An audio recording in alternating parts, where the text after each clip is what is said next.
someone who may not have had the greatest weekend in the world is good old Pete Buttigieg, which is what I call him now, Pete Buttigieg. Feel free to use that. Feel free to spread that.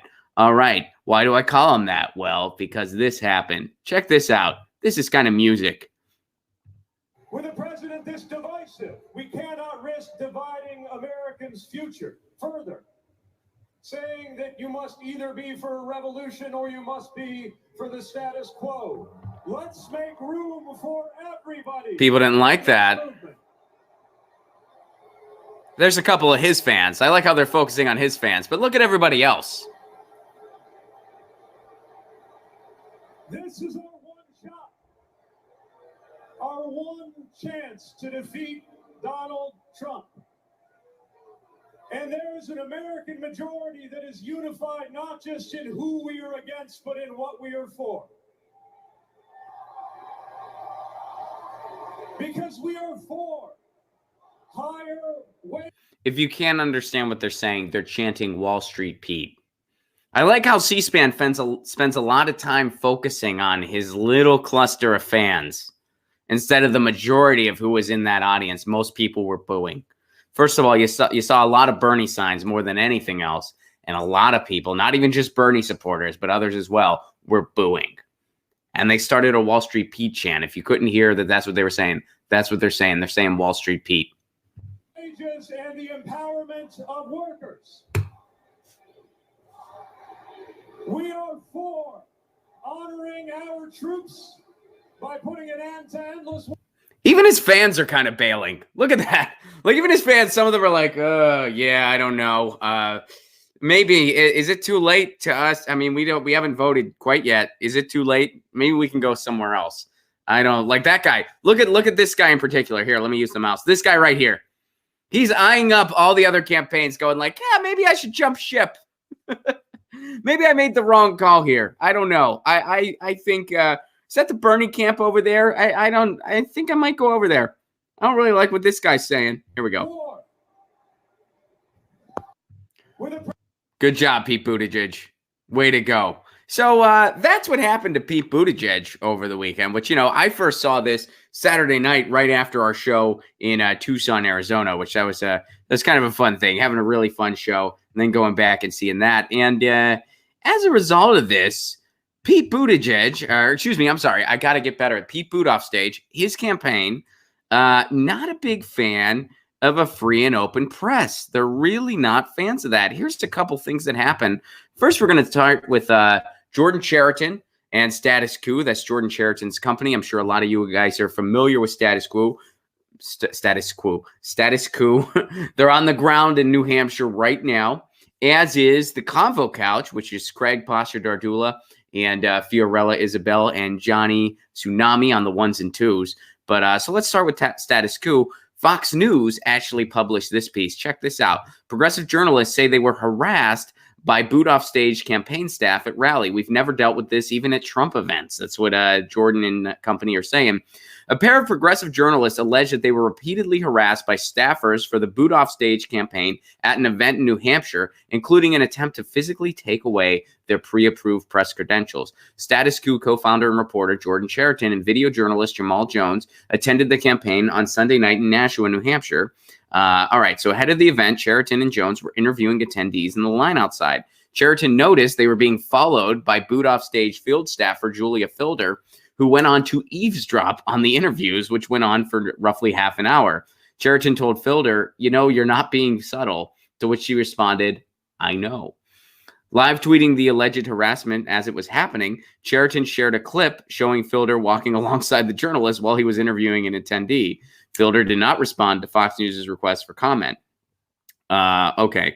So Chariton is a Bernie Sanders supporter, said that he and Jones entered Elm Street Middle School, the venue for the rally, picked up their press credentials at check-in, and waited with other members of the media until the campaign allowed them to enter the gymnasium. Moments later, after interviewing more attendees, they were approached by another booed off stage staffer and were asked if they had press credentials or if they snuck in. So clearly they're monitoring us here, and it's crazy, said Cheriton. Things escalated when Jones went to grab his camera gear, was approached by a different campaign staffer who snatched his press credentials that was clipped to his jacket and told him, "I'm sorry, I don't think you're supposed to have press credentials."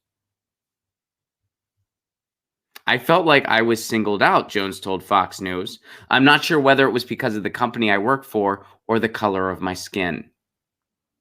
Jones is black. Jordan Cheriton's not. The boot off stage campaign went after Jones. Can't help but notice that. And Jones is saying, I'm not sure whether it was because of the company I work for or the color of my skin, but I was definitely singled out because they didn't do that to anyone else there that I saw. Wow. So there you go. So there's the boot off stage campaign trying to kind of get people out of the way. And here's something else that happened. So Jordan Cheriton, by the way, still dealing with this. Here's something that happened this morning over on Twitter that I noticed. So some people are trying to say that they didn't actually have press credentials. So here's what happened. And yet they acknowledge they used someone else's invitation to gain access. There is more to this story. Journalists are not above security measures, and racism is real and hurtful and not to be taken lightly in action or accusation. Jordan responds, if your definition of security is political campaigns following and hovering over journalists as they do their jobs and physically laying their hands on them without warning, you should Google the precursors to fascism. So they're trying to say, this Susie person, they're trying to say, well, you didn't actually have press credentials. That's not what happened here. And by the way, Jordan says, we didn't use someone else's invitation. Pete Boot Off Stage Camp removed Status Quo from its press email list in response to a factual story we did. A journalist forwarded me emails we weren't getting, and we applied for credentials and were approved. So in every step of the way, just so you know, every step of the way, Status Quo had legitimate press credentials. They weren't using anyone else's press credentials. They weren't faking press credentials. They had press credentials the whole step of the way. The boot off stage campaign actively tried to stop them from getting them, going as far as to physically remove a credential from Jones's body. They physically removed a credential from him.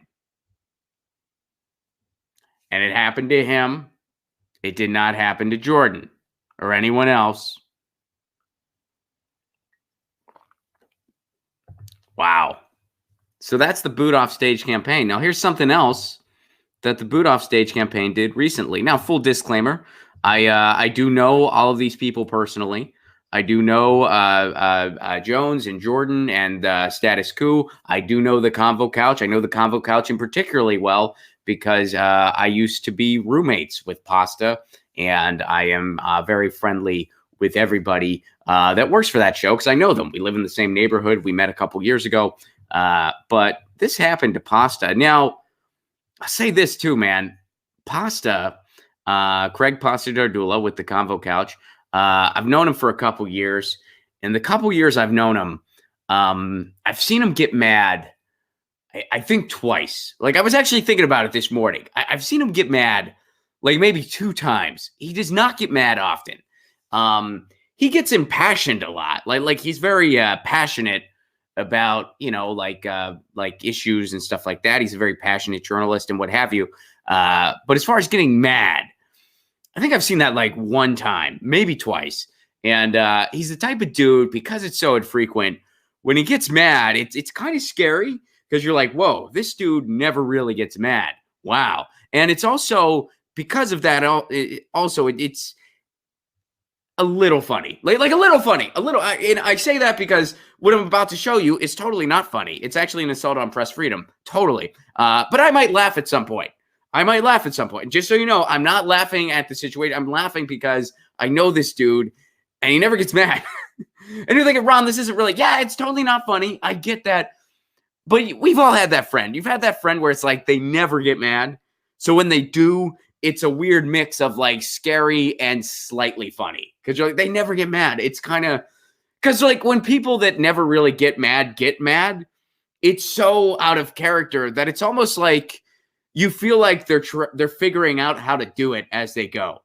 Like they're like, I don't know how to do this. I'm mad. I don't know how this is supposed to go down. And it's mildly funny. You know what I mean? It's like some of it, you're like, it's kind of funny. So this clip might be a little funny. We're going to check this out. So check this out. So this happened to Pasta. Let me go ahead and get this up here for us. And then I'll switch the screen over and show it to y'all. So check this out. This happened to Pasta recently, and he filmed this. Here, let's... You mind taking a step over? There's no way I can go. It's not here. So Pasta's standing in a press line. He wants to ask a question to Pete Buttigieg off stage. Here's what he says. I'm at a rally in New Hampshire. I patiently waited to ask Buttigieg off stage if he would pardon Julian Assange. And what Pasta says, he was wearing a Tulsi Gabbard t-shirt. So the Buttigieg off stage campaign signaled a security guard who grabbed him and moved him out of the way. So let's watch this. Let's see this.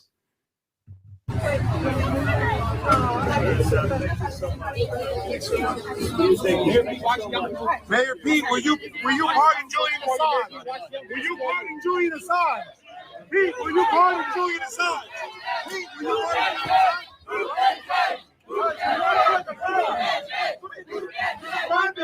You're not allowed to grab me. I'm not just a film. Why are you grabbing me? You're going to I would like to speak to your supervisor right now. Please.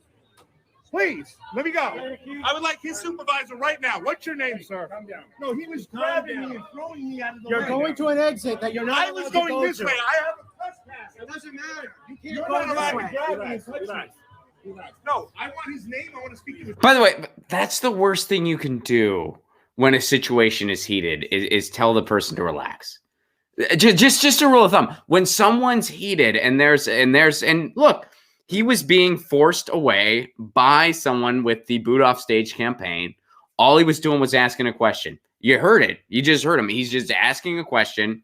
It's clear just looking at his camera phone, he wasn't moving towards the exit. He was being here. We can look. All right, so we'll watch boot off stage, slither by again. Will you pardon Julian Assange? Will you pardon Julian Assange? All right, Pete, will you pardon Julian Assange? Pete, will you pardon Julian Assange? So he's standing right there. He's being pushed away from the door. You're not allowed to grab me. So that guy grabbed him. He was just moving along the line like everybody else. There were other people standing in the same place. He was just gravitating to ask the question. He wasn't going towards the doorway. He was just moving along with the line. That's something you see press do all the time. That's something press does. You see that all the time. They follow along the press line, and then the candidate gets to the door they're going to. It's not like he jumped towards the doorway. He didn't do any of that. And he was shoved, or he was forced out of the way. All right, so check this out. I'm not just a film. Why are you grabbing? Because you're going to I would an like to exit. speak to your supervisor right now, please. He wasn't. That's a line. And that's why the guy turned away right away, and he's flustered because he knows he did something he wasn't supposed to do, and it got caught on camera. That guy knows he was in the wrong, and it got caught on camera. All right, so. Please, let me go. I would like his supervisor right now. What's your name, sir? Calm down. No, he was grabbing me and throwing me out of the way. You're going to an exit that you're not. I was going this way. I have a trespass. He's doubling down on his lie. You're not allowed to grab me and touch me. Bald guy, totally wrong move. You don't tell someone he has a concern, he has a gripe, and it's a fair gripe, by the way, because this is total. I mean, look, you just watch the phone. Everything Pasta's saying here is 100% true. Everything he said so far, 100% true. He was moving along with the press line like you're supposed to do. This guy shoved him out of the way, just shoved him out of the way for no reason. He had no right to touch him. He had no right. If he was really trying to maintain the doorway, what he would have done is he would have just stood. All right, so the press line is moving like this. The doorway is here. That gentleman just would have stood, just keeping anyone from crossing that barricade into the doorway. Now, if that's what that gentleman was doing, Pasta would have moved up against that guy and pushed him towards the door, then that guy would have been in the right to get him out of the way. That's not what happened. Again, you watch the direction of the phone camera. That's not what happened. Pasta was moving with the press line. He was not obstructing. Had he gone towards the door, again, I mean, I don't need to explain it again. You guys can see it. We just watched it twice. All right, so let's keep watching this. No, I want his name. I want to speak to his supervisor. You just Stop telling him to relax. God, this guy is... Take a basic psychology 101 class, would you? You don't tell someone in a situation like that to relax, especially when there are two parties involved in the conflict. This guy needs a basic psychology class desperately. Anyway. grab me. Why did you grab me? Because I was protecting somebody. No, you were No. not. You were grabbing me out of the way because I have a Chelsea shirt on. It has nothing to do with that. Oh shit! You just grabbed me to throw me out of the way. We always need a tone police. We always need a tone police. That's what's really important here. It doesn't matter that this guy just shoved somebody with a press pass out of the way for no reason whatsoever. For no reason whatsoever. And yeah, I'm sure the fact that, now was it specifically because of a Tulsi Gabbard t-shirt? Possibly, absolutely. Would the same thing have happened to someone in a Bernie t-shirt or even a Warren t-shirt or a Yang t-shirt? I have a feeling it probably would have, yeah. But you know, a Tulsi t-shirt in particular, well, that's probably the most opposed to Pete Buttigieg, at least as far as what they're thinking, right? Tulsi and Pete, they went at it one of the debates. Boot off stage people, they know that. So a Tulsi shirt, yeah, you really want them out of the way. I think the same thing would have happened to someone in a Bernie shirt or even a Warren or a Yang shirt. Probably. You know, but anyway, so, you know, opposing person's shirt on, that probably fueled their wanting to get this person out of the way. All right, so let's keep watching. Watch your mouth. Watch your mouth. Watch your mouth. That's the big thing. Man, this bald guy, that guy in the with the bald head in the dark shirt or the dark jacket, the black jacket, that guy, like, wow, has he ever handled a conflict in his life? He's done like the two worst things. First of all, telling someone to relax, worst thing you can do. That's like the worst thing you can do. And then tone policing them. Anyway, yeah, this guy never handled a conflict. Not this guy. That guy's just nearby watching it. This guy with the black jacket, bald head, this guy watching it. This never handled a conflict in his life, apparently. Or if he has, he's really freaking bad at it. Anyway, let's keep watching. Would you like me to just put it out on the internet? What is your name? What is your name, sir? What is your name, sir? You don't have to give me your name. Okay, so we're just in the event tag, just grab me and throw me out of the way.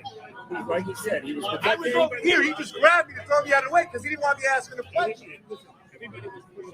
He grabbed me. He can't grab me. He's not allowed to touch me. He's protecting the door. He was grabbing me. I was right over here. I wasn't near the door. I was in this way right here. Would you like me to show you the footage? He grabbed me. I was right here, not blocking the door. You don't grab people. He's still doing. He's tripled down it, dude. Read it. Anyway, all right. Staff does right there. Somebody's wearing a Tulsi shirt. They grab him to throw him out of the way. That's exactly what the case is. He came and followed me. This guy. Thank you, guys. Yeah, again, man, that's like the second time I've ever seen Pasta get angry ever. He doesn't get mad often. He does not get mad often. And his description of events is 100% accurate. You can tell by the way the camera, because if it would have went towards that dude. If that dude was standing where he should have, like blocking the actual doorway, which that's typically what they do, because that's what they're supposed to do. That's understandable. You don't know if some crazy person is going to jump and try to, you know, like tackle a candidate or whatever. But this guy instead was following Pasta and then moved him out of the way where he was just moving with the line. Again, the doorway's over here going that way. He's standing in a different place, moving along with it, just asking a question. You see how that works? He didn't go like this. He went like this. Like this is boot off stage. This hand is boot off stage. Here, let me get... So boot off stage going like this. Pasta moving with it going like this. Pasta didn't go like this. He went like this. He didn't go like this. Ron, you're doing geometry now. Calm the fuck down. We get it. So you guys get it. So there you go. Boot off stage. They're not a big fan of press freedom. That's what they have people do. That's what they want people to do. Really interesting boot off stage. Really interesting. And here is somebody who really won Twitter. This person completely won Twitter. I retweeted this. Check out this meme. This is brilliant. Look at this. There's no audio to it. Russian aimbot. At aimbot Russian on Twitter. Look at this. Are you serious? We'll watch it again. So, Cheston, are they booing me? No, sir. They're saying boo to Judge. Boo to Judge. Are you saying boo or boo to Judge? Boo. Oh, that's so funny. That is so good. That is so good. I love that. Man, that person won. That person won the internet. So, man, Pete Buttigieg, not a big fan of a free press. Doesn't really like that. In fact, if you look like someone who might ask him a question he might not like, and if you're clearly in opposition, he wants you out of the way. He wants you out of the way big time. He wants you out of the way. And his people go as far as to take press passes off people's bodies. They'll snatch a press pass from someone and then make up a story to justify it. That's the Buttigieg campaign. So Pete Buttigieg really hates press freedom, wants to require people to do a year of service, isn't for giving everyone health care, isn't for free college, likes the idea of sending troops down to Mexico, wants to continue our endless wars, thinks that the status quo is okay. That's why he's getting booed off stage. And for some reason, he's not running in the Republican primary. This is considered a Democrat. This is considered an alternative to a fascist party. Pete Buttigieg, the guy who is, I would go as far to say he is opposed to press freedom. He is actively opposed to press freedom. By the way, what happened when a Black Lives Matter protest was outside of a Buttigieg campaign event? They called the cops. This campaign hates press freedom. They hate journalists. They want more militarization. That's what they want. And he's considered an alternative to the fascist party. This is what happens when you have a right-wing party and a straight-up fascist party, which is what we have. We have the right-wing party in the Democrats. We have a fascist party in the Republicans.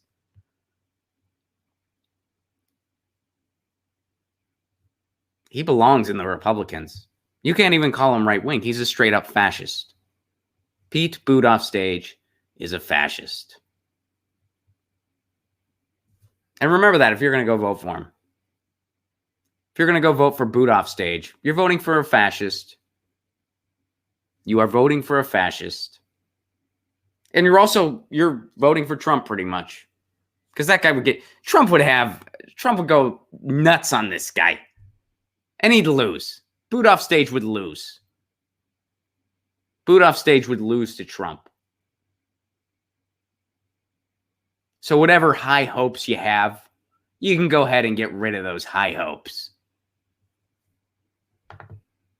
All right. And on a personal note, remind me never to make Pasta mad. I don't think I ever have before. We've disagreed. We've disagreed even on camera before. We don't agree on every single issue. But he's a passionate guy. He's a good guy. And, he's good at what he does. They've built a wonderful thing over there at the Convo Couch.